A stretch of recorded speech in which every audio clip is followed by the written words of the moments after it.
And now, Roma Wines, R-O-M-A, made in California for enjoyment throughout the world. Roma Wines present Suspense.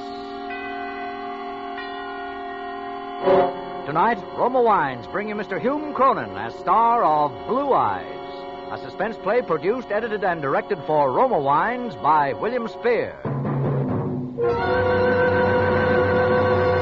Suspense, radio's outstanding theater of thrills, is presented for your enjoyment by Roma Wines. That's R-O-M-A, Roma Wines, those excellent California wines that can add so much pleasantness to the way you live, to your happiness in entertaining guests, to your enjoyment of everyday meals. Yes, right now, a glassful would be very pleasant, as Roma Wines bring you Hume Cronyn in a remarkable tale of Suspense. Today began just like any other day. I got to bed early last night because I had to go over the accounts with Mr. Bevins. When you go over the accounts with old Hawkshaw, you've got to be in tip-top shape. Well, I dressed myself rather carefully this morning. I put on the necktie with the little flowers on it, the blue and red one. Jane said she liked it. Told me it matched my eyes. Made them look bluer. I went down to breakfast. My wife, Laura, was having her coffee. Good morning, Oliver. Morning, dear. I'll have to warm your coffee. Here's the paper. Thanks. Oliver, must you wear that tie? Hmm?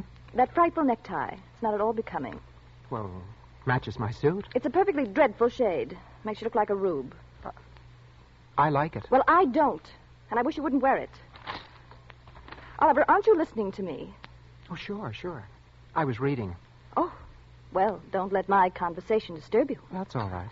Oliver. What's wrong now? Oliver, I don't know what's gotten into you lately. You forget things. You scarcely seem to hear a word I say. Aren't you feeling well? I feel fine. Why shouldn't I? Well, you look a bit drawn. I believe I'd better make an appointment for you with Dr. Thacker. Look, Laura, there's nothing the matter with me. I better get going now. I'll be late. But you haven't finished your breakfast. Well, that's all I want. I'm not very hungry. Where's my briefcase? On the hall table. Oliver, are you sure you're not ill? You look positively hollow-eyed. I never felt better in my life. Well... See you tonight, dear. Goodbye. Oliver. Yes? I hope you'll all... Oh, nothing. Goodbye. Laura was like that. A chronic worrier. She seemed to take delight in fretting about things that wouldn't even occur to the average person. Imagine me not feeling well. Why, I've never had a sick day in my life. There on the trellis was my prize rose bush. Climbing talisman, they call it. Suddenly, I was thinking of Jane. Perhaps if I put a rosebud in my buttonhole, Jane would notice. She'd say something about how the scent matched her perfume, and maybe we'd talk about roses. And I could impress her, because I know quite a lot about roses.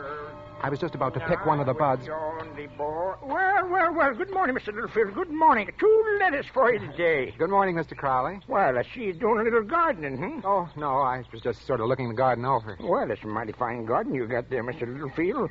Worked pretty hard on it, I suppose. Yes, I've given it my fair share of time. Oh, yes. A little too much, maybe, I beg your pardon? Well, it pays to be on the safe side, Mr. Littlefield. Now, of course, it ain't none of my business, but it seems to me that you're getting to look, a little peaked. You better go easy. Yes. Well, Son, you know. Good morning, Mr. Crowley. Yes, sir. Good morning to you, sir. I gotta get going anyway. It was the second time. The second time I'd heard it, and the day was hardly more than an hour old. First Laura, and now the postman. I felt all right. I felt swell. I thought of the rosebud again. I bent down, snipped off a bud from the bush, had to take the red cross pin out of my lapel to get the rose in, but I didn't mind taking the time. After all, 1 minute more or less never harmed anyone. I didn't know then how precious a minute can be. I glanced at my watch, 8:23. I had to run part of the way to the station. I arrived out of breath, panting, perspiring a bit, but I made it. Steve and Joe helped me aboard. Hey, Oliver, you ought to get an earlier start in the morning. I was delayed at the house. Boy, listen to old Ollie wheeze. And you're the guy who used to be a track star in high school. Where's the old wind, Ollie? I'm all right. Just a second now. Now, seriously, Oliver, it's dangerous business for a man of your age to be running around that way. Man of my age. Listen to him. You'd think I was 80. Say, know what you need? Maxidrine. Pep you up, make you feel like a million. I tell you, there's nothing wrong with me. I got 2 or 3 here with me. Little box, little pocket here somewhere. Ah, here we are. Let me make a little present. Non-habit forming, you know. Maxidrine? What do I want with Maxidrine? Just you keep them in your pocket. Take a half of one with some water when you get that sagged out feeling, you know? Pep you up like a million. Make a new man out of you. It's getting to be just like a club. All you had to do to get a membership was to smile at me and say, Mr. Littlefield, you look a little sick. Mr. Littlefield, you look a little peaked. Mr. Littlefield, why don't you just find some nice quiet corner and go and curl up and die? Mr. Littlefield. It was 9 o'clock when I got to the office. I noticed a lumpy feeling in my solar plexus. Right here, a little on the left by my heart. It was just indigestion, of course. I got my accounts together and I went into Mr. Bevan's outer office. There was Jane at her desk. She looked lovely this morning. Sunlight coming through the Venetian blinds seemed to blend with her blonde hair. All at once, I wondered why I'd ever married Laura. Sunlight never did anything to her hair. Jane was busy and didn't see me come in. I coughed. Lightly. Oh, Mr. Littlefield, good morning. Good morning, Jane. I heard you cough. Do you have a cold? No, I haven't a cold. I never felt better in my life. Well, I'm sorry, Mr. Littlefield. I just thought... Forgive me, Jane. I didn't mean to snap at you. I guess I'm a little jumpy this morning. Well, I can understand you're being jumpy. Mr. Bevins can certainly be an old bear if he finds a mistake in the books. He certainly can. But I wouldn't worry. You're well dressed for the occasion. That rose in your lapel should appeal to his more pleasant side. That is, if he has a more pleasant side. Just happened to notice the bud in one of the bushes in the garden this morning. I don't know why I wore it. It looks very nice. Thank you. It's a climbing talisman. You know anything about roses? No, I'm afraid not. They're my favorite flower, though. I grow them as a hobby. I had some exhibited once. Oh, you must be quite a gardener. Oh, no, I'm not really. You see, there isn't a lot to growing a good rose. You just have to watch your soil carefully. Irrigate, of course. And roses take a lot of spraying, too. Oh, I see. And let me tell you, if you intend to exhibit your flowers, there mustn't be any evidence of insect damage. You see, a rose is judged first by its form and color, then substance, then... Excuse me. Oh, of course. Yes, sir. Have you seen Littlefield? Why, yes, sir. Why in the name of heaven has he come in here? Why doesn't he know he has a 9 o'clock appointment with me? Well, Mr. Bevins, Mr. Littlefield has been waiting for you in the outer office. You didn't call, sir. Is it necessary for me to call my employees after I've made a specific appointment? Well, I'm sorry, Mr. Bevins. I'm sure that Mr. Littlefield Littlefield's a fool. Have him come in here right away. Yes, sir. Mr. Littlefield, It's all right, Jane. I'll go right in. I walked toward the door. I could feel that lump inside of me getting bigger, almost choking. What right did Bevins have to say such things about me? And in front of Jane? I reached for the door handle and turned it. Well, Littlefield, what are you standing there for? Come in. Sit down. Littlefield, I believe you're aware of my sentiments regarding punctuality.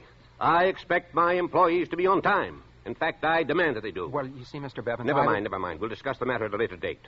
Right now, I want to see the vouchers. Last month's. Yes, sir. Right here.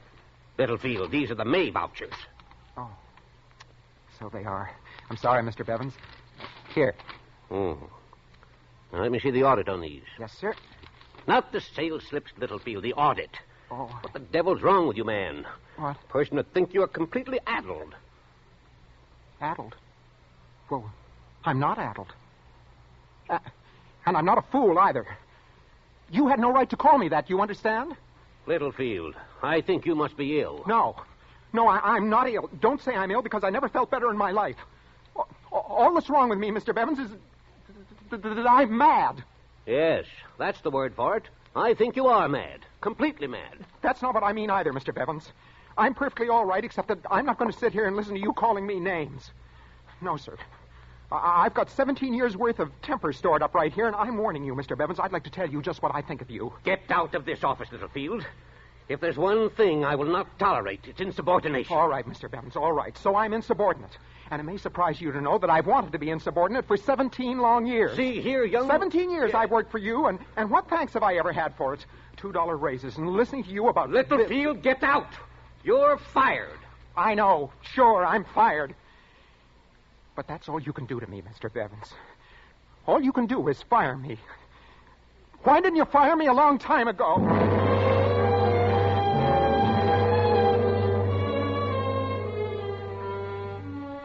So there I was, out of a job.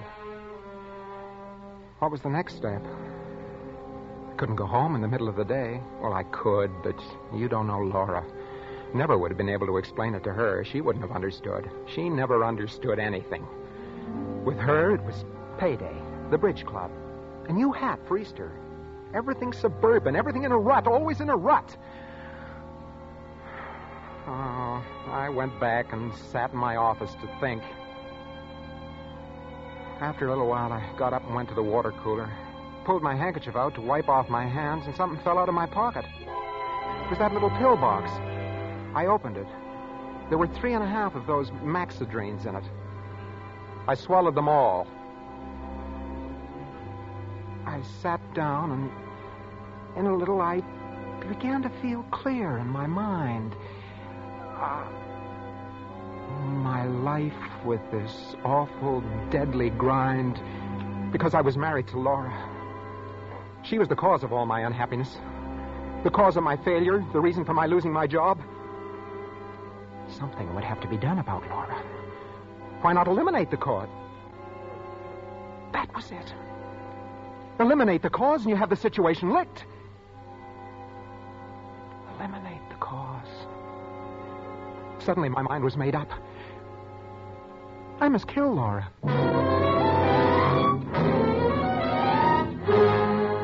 For Suspense, Roma Wines are bringing you Hume Cronyn in Blue Eyes by Charles Smith and Lewis Reed. Roma Wines' presentation tonight in radio's outstanding theater of thrills, Suspense.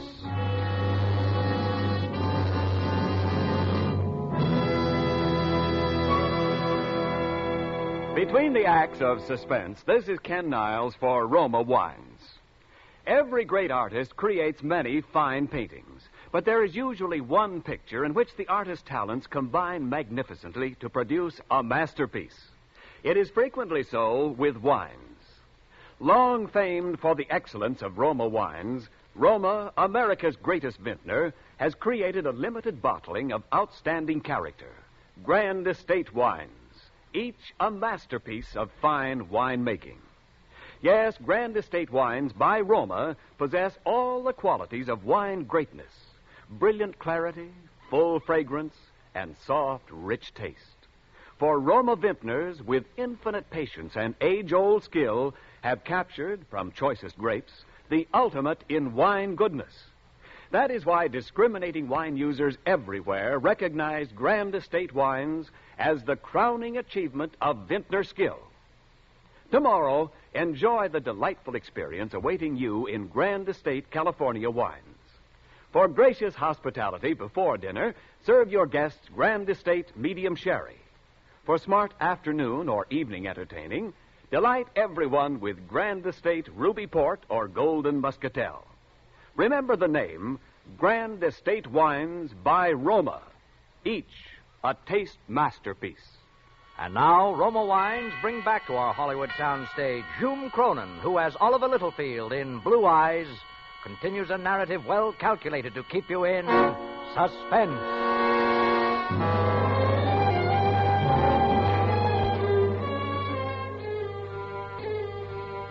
Murder's a tough proposition. Takes a lot of thought. Mustn't be messy or violent. It's got to be quick and effective, or else a guy stands a chance of getting caught. How to do this thing? How to do it without a slip? Suddenly I had it. Laura took some medicine every night at bedtime. 2 tablespoons of powder that Dr. Thacker had prescribed for her and a glass of warm milk. If I were to get some poison that looked like that powder and substitute... Yes. That was perfect. It couldn't miss. Quick and effective.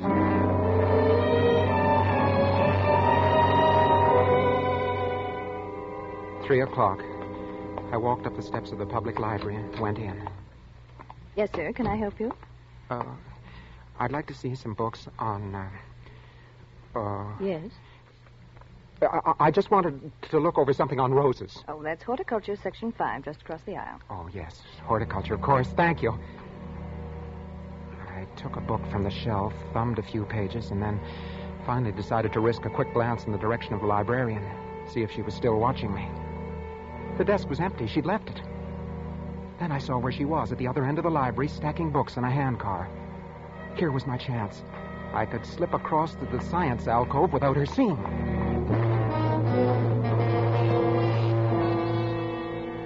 I went to the section marked Science, Medicine.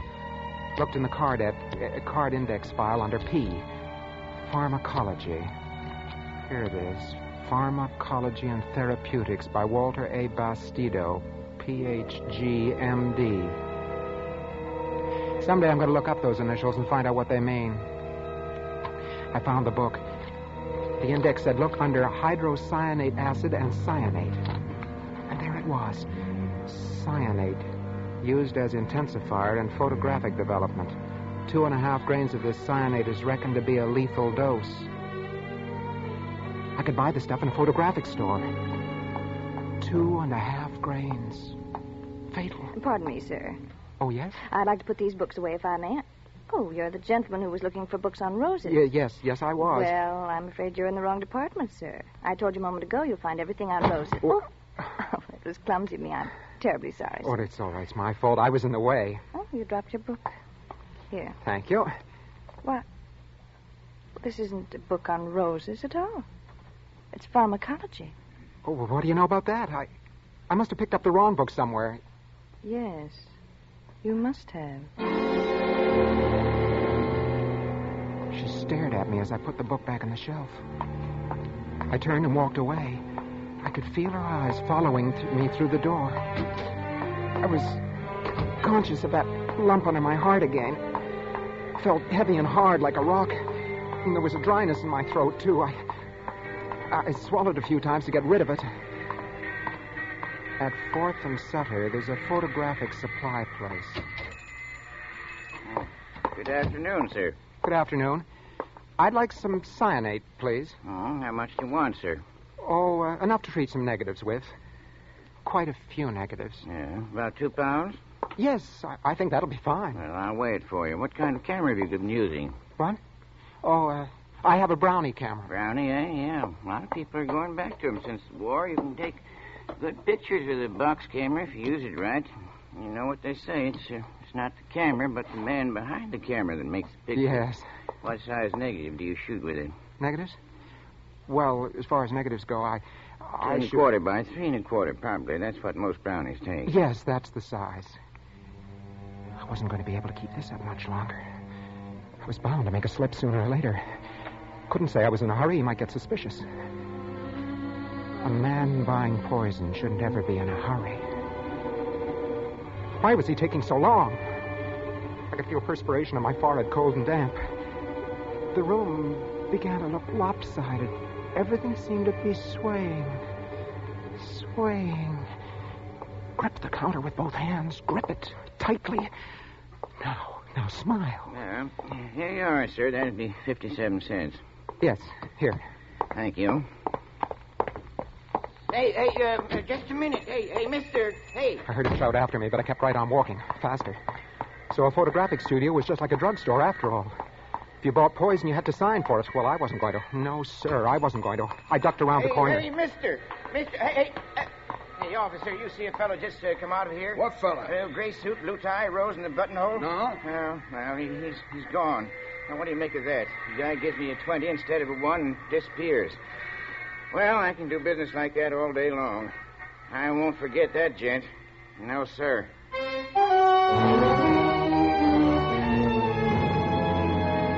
I arrived home at 6:30. Laura wasn't there. The table wasn't set. Well, she was probably late shopping. I went upstairs and found the bottle in the medicine chest. The cyanate matched the powder in the bottle perfectly. She'd never be able to tell the difference. I poured half the bottle's contents into the sink, marked with my finger the level of the medicine, and then refilled the bottle with cyanate up to the mark and shook it so as to mix it thoroughly. I emptied the rest of the poison in the sink, and I let the water run for a minute. There. It was done. Everything accomplished. And very neatly, too. All I had to do now was wait. I glanced at the bedroom door. It was closed. All the doors on the second floor were closed. That's another thing. That's another thing I hated about Laura. So precise about her housekeeping, everything in its place, even to closing doors when a room wasn't in use. I went back downstairs and I tried to light a cigarette. My hands were beginning to shake. Nerves again. I took a book from the table by the sofa, tried to read. Then I realized what I was reading. Funny, I should have picked up that book. Memory album of Oliver and Laura Littlefield. And a dance program tied in pink ribbon. Homecoming dance, Indiana University, 1928. First anniversary. Oliver and Laura Littlefield celebrating their first anniversary, July the 12th, 1929. They invite you to an informal tea. Suddenly, I was lonesome for Laura. I missed her. Where was she? Why was she so late? I wanted to hear her voice. Even if she nagged me, it didn't really matter. I wanted to hear her say something. I thought back over the events of that day. I thought of my married life with Laura. Hadn't been as bad as I let myself believe. Hadn't been bad at all. Laura loved me. She did. She did love me, and I loved her. I must have been crazy to even think of killing her. What would I ever do without her? I leaped to my feet and I ran up the stairs to the medicine chest. I poured the cyanate down the drain, all of it. Washed out the sink with my hand to be sure that the last bit of the poison was gone. After that, I was calmer again. I guess I'd come to my senses. I thought of the blue tie I was wearing. The one Laura didn't like. I changed that before dinner. I opened the door of the bedroom and... Then I saw her. Sprawled on the bed, her face distorted in pain. I went to the bed and I shook her. Laura! Laura! She didn't move. She was cold, terribly cold.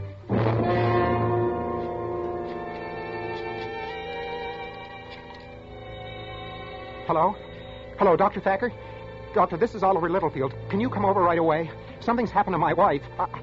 I think she's dead.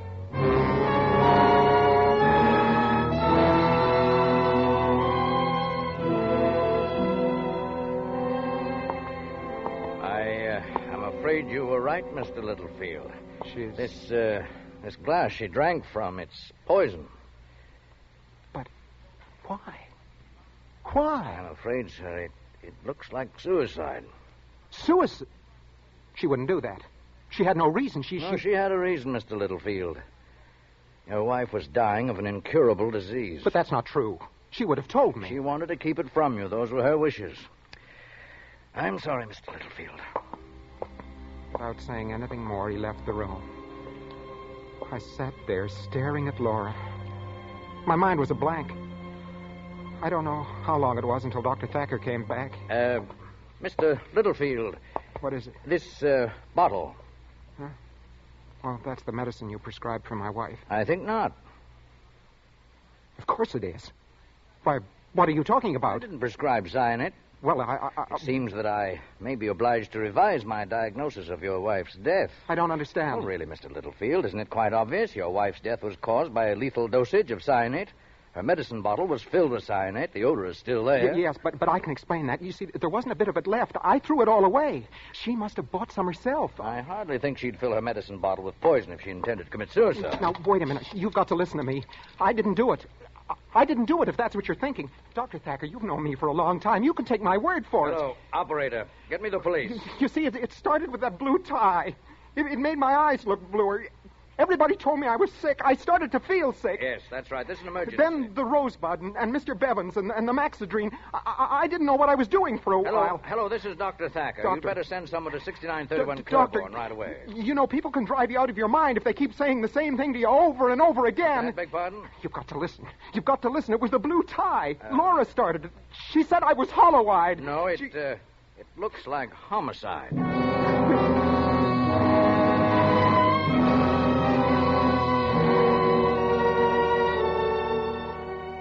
12 hours. It all happened in 12 short hours. But since then, the hours have been long, endless eternity. How long will I have to wait? How long until they file out of that room and tell me what I already know? The coroner's jury found that Laura Littlefield met her death by poisoning. It's recommended that her husband, Oliver Littlefield, be held to answer.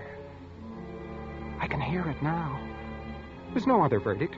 The testimony of the librarian, the clerk at the photographic store, the doctor. Powerful evidence that lies. Damning evidence that'll send Oliver Littlefield to the electric chair. Mr. Littlefield, it's all over. I knew it. I knew what you would find. The coroner's jury found the testimony of the librarian, the clerk, and the rest convincing. Undeniable. And, of course, the presence of the glass of poison at your wife's bedside was confusing. Undoubtedly, she had intended to commit suicide. But, of course, we know now that she didn't. When will I be arrested? That is a matter for the police, if they decide to prosecute. Of course, under the circumstances. Circumstantial evidence. I didn't murder my wife. I didn't. Of course not, Mr. Littlefield. The autopsy settled that. Not a single trace of poison in the body. She died as a result of her illness. No poison? No poison, and lucky for you, Mr. Littlefield. Because if she'd committed suicide as she planned, just how would you have been able to prove your innocence, Mr. Littlefield? Just exactly how?